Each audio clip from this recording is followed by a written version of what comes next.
गुरहाथी कराइल बोलो सखी लोग कहता।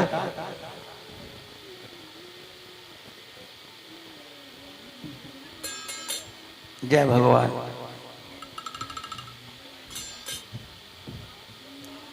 सखी लोग कहता हो वाह बबुआ वाह।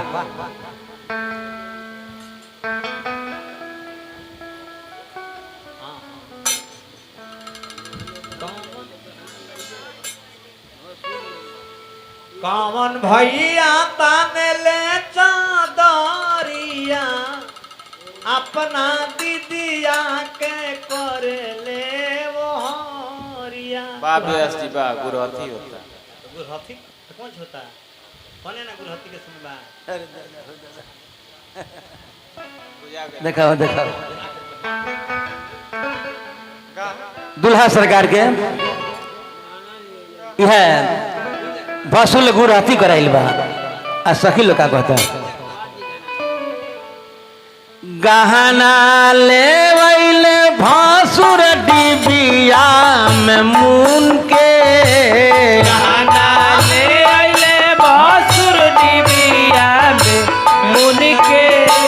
गहना ले वैले भासुर डिबिया में मून के।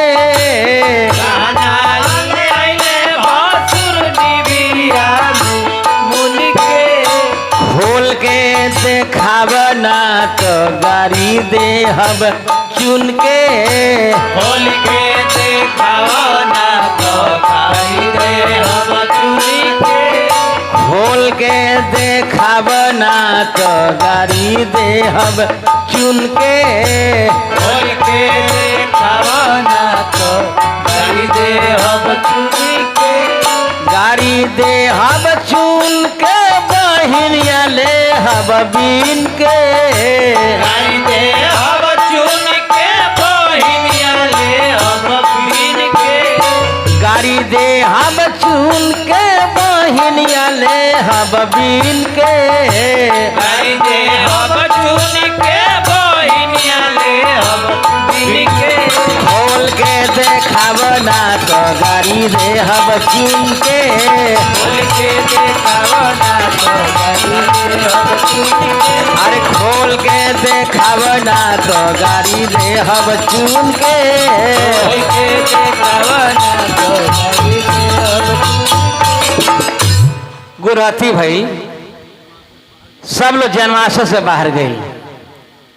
अब है चारों दूल्हा के आंगन में बुलावल जाता। चारों दूल्हा के आंगन में बुलावल जाता। भोजपुरी सम्राट स्वर्ग भिखारी ठाकुर जी बड़ा बढ़िया गीत लिखली। काली कली हो अइले सुनैना के अंगनवा पहुनवा राघो। अइले सुनैना के अंगनवा पहुनवा राघो। अइले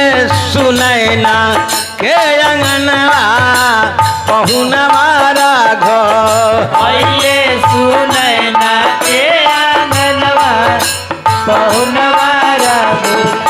कोई सखी राम जी के आरती उतारेला। कोई सखी राम जी के आरती उतारेला। कोई सखी राम जी के आरती उतारेला। कोई सखी राम जी के आरती उतारेला। कोई सखी पूजेला चरणवा पहुनवा राघो। कोई सखी पूजेला चरणवा पहुनवा राघो। हाँ कोई सखी पूजेला चरणवा पहुनवा राघो। कोई सखी पूजेला चरणवा पहुनवा राघो। कोई सखी पूजेला चरणवा पहुनवा राघो। कोई सखी पूजेला चरणवा पहुनवा। बोले प्रेम से दुल्हा सरकार की जय। रामचंद्र की। चारों दुल्हा आंगन में आइल बनी। चारों दुल्हा के सखी ले धोती पहिरावता। का कहता हो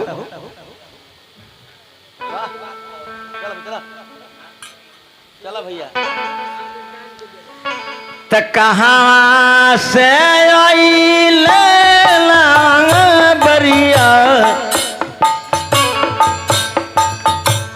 औरी सो पारी बरिया है सखिलो भगवान के धोती पहरावता पिया रंग धोतिया में हरी रंग की नारी है पिया रंग धोतिया में हरिहर किनारी है पिया रंग धोतिया में हरी रंग की नारी है पिया रंग धोतिया में हरिहर किनारी है बहिनी रामचंद्र दुल्हा मिलल ससुरारी है हरि रामचंद्र दुल्हा मिलल ससुरारी है बहिनी रामचंद्र दुल्हा मिलल ससुरारी है हरि रामचंद्र दुल्हा मिलल ससुरारी है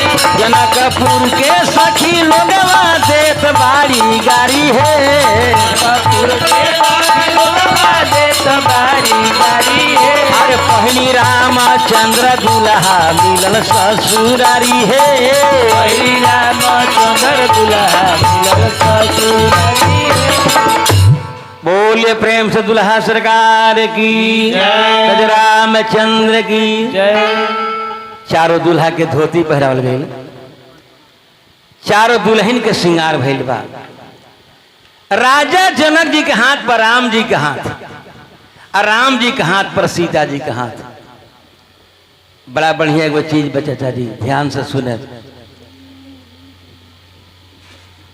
संसार में केहू नहीं है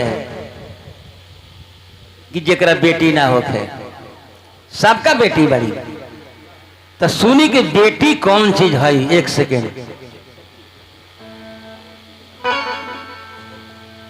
बेटी होई सर के बोझ होई बेटी होई सर के बोझ होई बेटी होई त कबर जइबा वेद शास्त्री खोली के पढ़ एगो बेटी होई त तर जइबा बेटी होई सर के बोझ होई बेटी होई त कबर जइबा अब वेद शास्त्र खोल के पढ़ एगो बेटी होई त तर जइबा माई के ममता भरल गोदी क्षण भर में उजर जई है चिटकी भर सिंदूर के कारण बेटी घर से चल जाई है महादान कन्यादान महादान कन्यादान राजा जनक जी बेटी सीता के कन्यादान देतनी अब महतारी बहन बेटी के आंख से आंसू बहता डहक डहक के गावत रही अब बेटी अपना बाप से कन्यादान के बेरा का पूछे ली थोड़ा गौर से सुने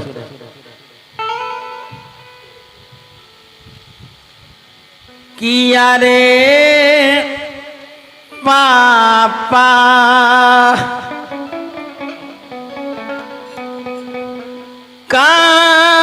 कावाना हो नगरिया जुआवा खेलाला तहाम राके हारी गईल हो अरे पापा कावाना नगरिया जुआ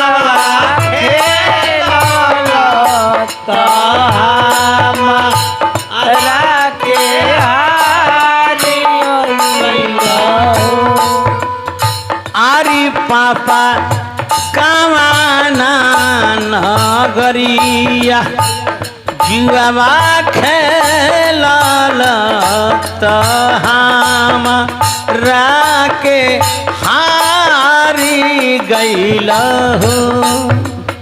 अरे पापा कावाना नगरिया जुआवा खेलल त हमरा के हारी गइल हो। आरी बेटी अयोध्या नगरिया जुआवा खेलनी तारा के हारी गईनी हो। अरे बेटिया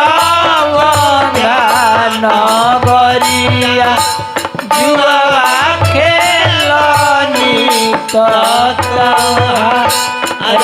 के हारी हो। उसके तरैया पापा जी बैठल बानी धिया के बैठवले बानी है। पत्थर के छतिया पापा जी कइले बानी धिया दान करतानी धिया दान करतानी है। उसके तरैया पापा जी बैठल बानी धिया के बैठवले बानी है। पत्थर के छतिया पापा जी कइले बानी धिया दान करतानी धिया दान करतानी है। अयोध्या नगरिया जुआवा खेलनी तोहरा के हारी गइनी हो। आरे पापा गैया बछरुआ कहे ना हारल त हमरा के हारी गइल हो। अरे पापा गैया बछरुआ कहे ना हरनी हमरा के हारी गइल हो। आरे बेटी गैया बछरुआ घर के लक्ष्मी त तू बेटी पहुनवा हऊ हे। अरे बेटी गैया बछरुआ घर के लक्ष्मी तू बेटी पहुनवा रहलू। आरी बेटी गैया बछरुआ घर के लक्ष्मी तू बेटी पहुनवा हऊ हे। अरे बेटी गैया घर के लक्ष्मी तू बेटी पहुनवा रहलू। कन्यादान भाई आ सीता जी के भाई के नाम रे लक्ष्मी निधि उहे के चदर ताना तानी आ सखी लोग का कहता लक्ष्मी निधि भैया तान ले चदरिया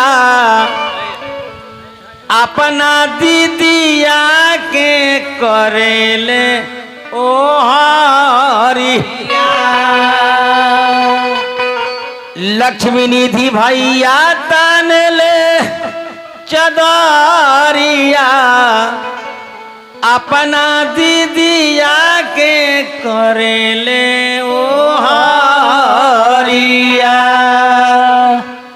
चटपट लावा मिलौले आ चारों दुल्हन से चारों दूल्हा से विवाह संपन्न होता। आ हमनी के भगवान के नाम बोले के कहे के बाद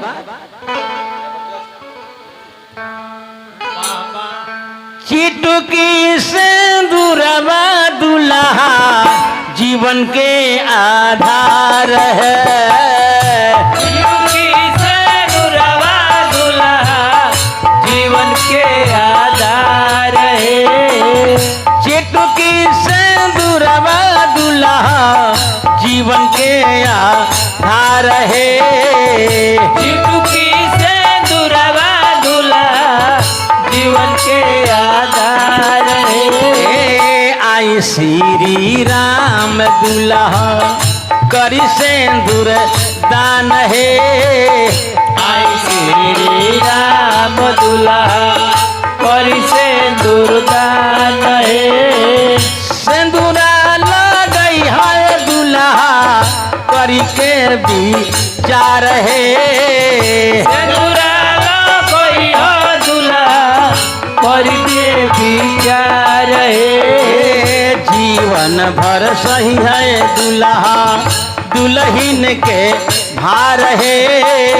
जीवन भर सही है दुल्हा दुल्हन के भार है। गावे रामा शंकर यादव उड़ुबा की गाँव रहे।